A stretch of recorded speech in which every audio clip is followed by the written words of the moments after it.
எல்லோருக்கும் வணக்கம். லூக்கா 11:29 32 வரைக்கும் வாசிக்கிறேன் பாருங்கள். ஜனங்கள் திரளாய் கூடி வந்திருக்கிற பொழுது அவர் இந்த சந்ததியார் பொல்லாதவர்களாக இருக்கிறார்கள், அடையாளத்தை தேடுகிறார்கள்.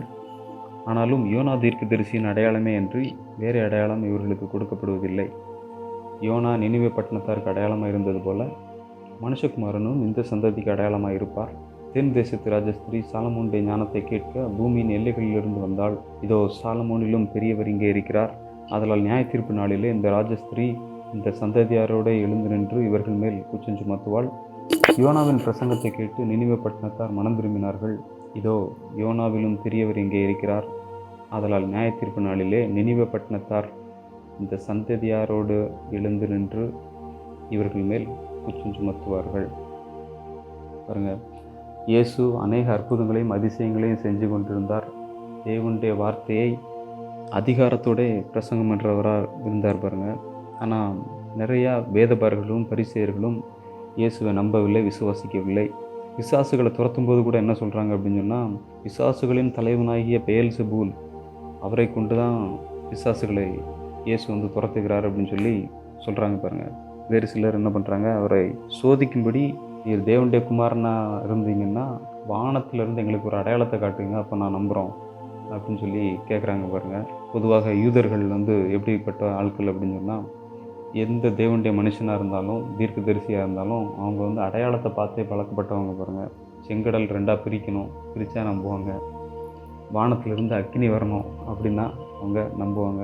இந்த மாதிரி காரியங்கள்லாம் சூப்பர் நேச்சுரலாக ஏதாவது நடந்தால் சரி, ஒரு தேவனுடைய குமாரன் நம்புவாங்க. ஆனால் பாருங்கள், இவர் நிறைய காரியங்களை செய்கிறாரு, செஞ்சாலும் இயேசு நம்ப மறுக்கிறார்கள். இயேசு அதுக்கு ரிப்ளை என்ன சொல்கிறாருன்னா, பொல்லாதவர்கள் அப்படின்றார். ஏன் இவங்க இயேசுவை ஏற்றுக்கொள்ளலை, நம்பலை அப்படின்னு சொன்னால், இவங்களுடைய இருதயம் கடினப்பட்டு அவர் இருதயமாக இருக்குது. இயேசுவை ஏற்றுக்கொள்ள முடியல அவங்களால. இயேசுவை ஏற்றுக்கொண்டால் அவங்களுடைய வாழ்க்கை மாற்றப்பட வேண்டும். அதனால் அதற்கெல்லாம் அவங்க இடம் கொடுக்க மாதிரி தெரியல. அதனால் கர்த்தரே சொல்கிறார் பாருங்க, இவங்க பொல்லாதவர்கள், அதனால் அடையாளத்தை தேடுகிறார்கள் அப்படின்றார் பாருங்க. நம்ம வாழ்க்கையில் நம்ம நிறைய பேர் கவனிச்சிருக்கிறோம். இயேசுவை பற்றி நம்ம சொன்னோம் அப்படின்னு சொன்னால் சில பேர் நம்புறதே கிடையாது. இயேசுவை நேரில் கொண்டு வாங்க, நாங்கள் பார்த்துட்டு நம்புகிறோம் அப்படின்றாங்க. இங்கே இந்த மாதிரி ஆட்கள் இயேசு நேரில் வந்தால் கூட என்ன பண்ண மாட்டாங்க, நம்ப மாட்டாங்க. இப்போ பாருங்கள், இயேசு அதுக்கு ரிப்ளை என்ன செய்யலை, ஒரு பெரிய மிராக்கிள் ஒரு நடத்தி இல்லை ஏதாவது ஒரு பெரிய காரியங்களை காண்பிச்சு இவங்களை நான் தான் தேவனுடைய குமாரன் சொல்லி நிரூபிக்க அவர் விரும்பவில்லை. ஆனால் என்ன சொல்கிறாரு, யோனா தீர்க்கதரிசியின் அடையாளம்னு ஒன்று இருக்குது, அந்த அடையாளத்தை நான் கொடுக்குறேன் அப்படின்றாரு. என்ன அர்த்தம் அப்படின்னு சொன்னால், யோனா எப்படி பழைய ஏற்பாட்டு காலத்தில் நினிவே பட்டணத்துக்கு போகும்போது அந்த சூழ்நிலையில் என்ன பண்ணுறாரு, நினிவேக்கு போகாமல் வேறு எங்கேயோ போகிறாரு.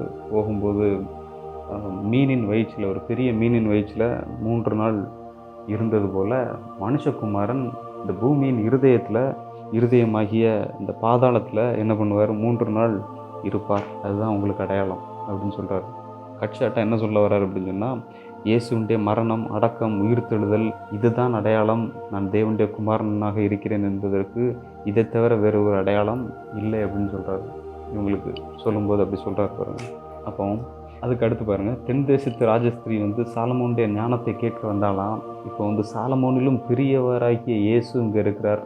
இவர் ஞானத்தை போதிக்கிறார், இவர் சில காரியங்கள்லாம் வெளிப்படுத்துகிறார். ஆனால் இவங்களுக்கு புரிய மாட்டேங்குது. அதனால் இயேசு சொல்கிறார், அவளே என்ன பண்ணுவாள், அந்த தென் தேசத்து ராஜஸ்திரியே இவர்களை குற்றம் சுமத்துவாள் அப்படின்றார். யோனாவின் பிரசங்கத்தை கேட்டு நிறைய பேர், ஒரு நினிவே சிட்டியே மனம் திரும்பிச்சு பாருங்க. ஆனால் இயேசுவை இப்போ யோனாவிலும் பெரியவராகிய இயேசு இங்கே நின்று கொண்டு இருக்கிறார். ஆனால் அவரை இவங்க அலட்சியம் பண்ணுறாங்க. நான் பாருங்கள், கர்த்தர் இந்த ஒரு அடையாளத்தை தான் வச்சுருக்கிறார் அப்படிங்கிறத இந்த ஜேர்னியில் சொல்கிறாரு. என்ன அடையாளம்? யோனா தீர்க்கதரிசியின் அடையாளம். இது எவ்வளோ உண்மை பாருங்கள். கல்வாரி சிலுவையை பார்த்து, அவர் அங்கே செய்த காரியங்களை பார்த்து, அவருடைய மரணம், அவருடைய அடக்கம், அவர் பாதாளம் வரை சென்றது, அவர் உயிரோடு எழுந்தது, இதுதான் அவர் தேவனுடைய குமாரன் என்பதற்கு முக்கியமான ஒரு அடையாளம். இதை பார்த்து ஒரு மனுஷன் இயேசுவிடத்தில் வர வேண்டும். இதை தவிர வேறு பெரிய ஒரு அடையாளம் கிடையாது. நாம் ஜெபிப்போம். கர்த்தாவே, உம்மை ஸ்தோத்திரிக்கிறோம். கர்த்தாவே, இப்பொழுதும் ஆண்டவரே, நீர் தேவனுடைய குமாரன் என்று நாங்கள் விசுவாசித்து நாங்கள் வாழ்வதற்கு ஒரு நல்ல அடையாளம் எங்களுக்கு கொடுக்கப்பட்டிருக்கிறது. அது சிலுவையில் நீர் இயேசு கல்வாரி சிலுவையில் நீர் செய்த மிகப்பெரிய காரியம். கர்த்தாவே, அதை ஆண்டவரே நீர் எங்களுக்கு உணர்த்தி இருக்கிறீராக உமக்கு ஸ்தோத்திரம்.